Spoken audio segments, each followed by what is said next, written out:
Monday Morning Critic Podcast, Derek Thomas. Chad, what's going on, my friend? Hi, Derek. Thank you for having me. Yeah, I have to say, first off, non-related question. I absolutely think Banshee's one of the best shows of the last 20 years. Thank you. Without question. Yes, thank you. I was delighted to be a part of it. So it was a lot of fun to make. And speaking of great shows, Bass Reeves, I am so embarrassed, Chad, that I really wasn't familiar with Bass as a human being, as a historical figure. And I feel like I just this weekend I saw Killers of the Flower Moon. That's a story that I knew about but was vague. How many of these stories about these wonderful historical figures are we missing? Like, Bass Reeves has brought me to light on this. Martin Scorsese has brought me to light on this. I mean, I feel like there's so many of these wonderful stories to be told, Chad. There's quite a few. There are. I can give you an example. There's one of the first American Indian Deputy U.S. Marshals, a man named Sam Sixkiller, who's got an incredible story. There's a plethora of them, and hopefully this will be the beginning of floodgates opening to learn more about these extraordinary lives that have been left out of history books. So. And I said this to Damien, and I'm sure you've heard this. I mean, can we just agree that Bass is the Lone Ranger? Can we just agree with that? Like, I'm sorry, like, dude, he brings I said this in the other interview. He brings 3,000 people to. Most of them go to a prison in Detroit, and 10 years after all this unfolds, a radio show opens up with a show called The Lone Ranger. Yeah. I'm sorry, there's no way that's a coincidence. Bass Reeves is the guy. He is the. Yeah. It's not like a what if or maybe. He is the guy. Am I over the top with that, Chad, or am I right? What I can say is that sadly we will never know a definitive answer, but I do believe that Bass Reeves' legend maybe even supersedes the legend of the Lone Ranger. No, I agree. So much. There's so much to it. There's we talk about George Reeves. The first episode is so much fun to watch. I've watched it 2 or 3 times. You watch Bass just take it. George tells him, you're not worthy of just being a human being. You're not worthy of a place in heaven. Right. Like you are worthless. He takes it. But then he cheats in cards. It's game over. Like that's it. Like you took away my free. You've overstepped your bounds here. I love watching that balance from David, and I said this to Damien as well. I love watching that balance, Chad. Yeah, no, David. I mean, his performance is transcendent, and he and I had a lot of conversations about, the slow build of that eventual eruption that happens. And one nugget that I'll give you is that I asked David, and I said, I don't know what the moment it is.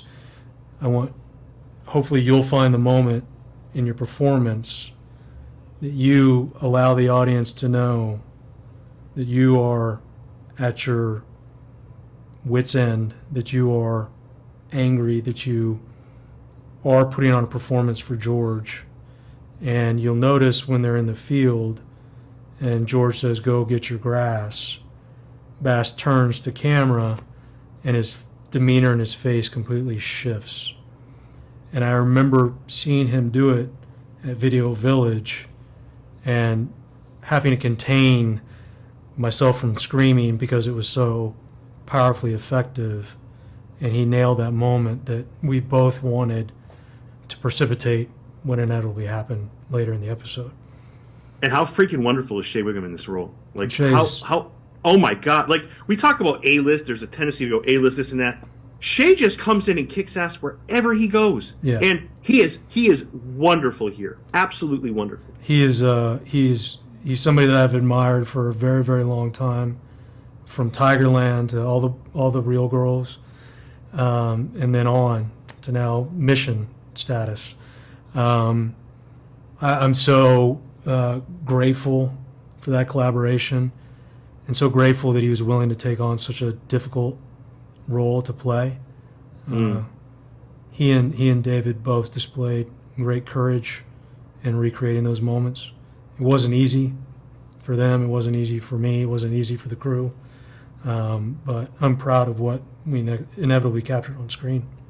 And I'm going to tell you, Sean's music, and I said this to Damien as well, is so amazing. Like that opening introduction, Yeah. I will never skip intro on this show ever. Like she has done a nice job. The opening, the black and white, man. It brings me to a place where I was with my dad. We used to watch westerns together, man. Yeah. I love that. I love that feeling, man. It puts you in a nice place. She's about to skyrocket to the stratosphere. Yes. It's funny. I was born in Houston and lived in Missouri City for the first 9 years of my life. And when I first met with her, we discovered that her grandparents lived a block away from me. Wow. When I was a child. Yeah. And she is the sweetest person to talk to. Like she's just so wonderful. My last couple of things here. You talked more about Bass. Civil War, runaway slave, speaks Native American, has a good way with people, 10 kids, A+ gunman. He's like Billy the Kid plus like 1,000 more things, right? Yeah. He's almost like superhuman.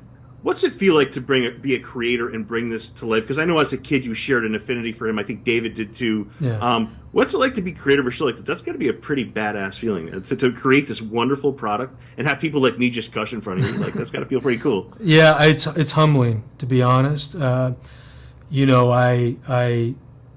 was terrified of telling this story for many reasons, and to be able to collaborate with the people I did, both on screen and off screen, and then be able to produce something that we're all proud of, is deeply humbling.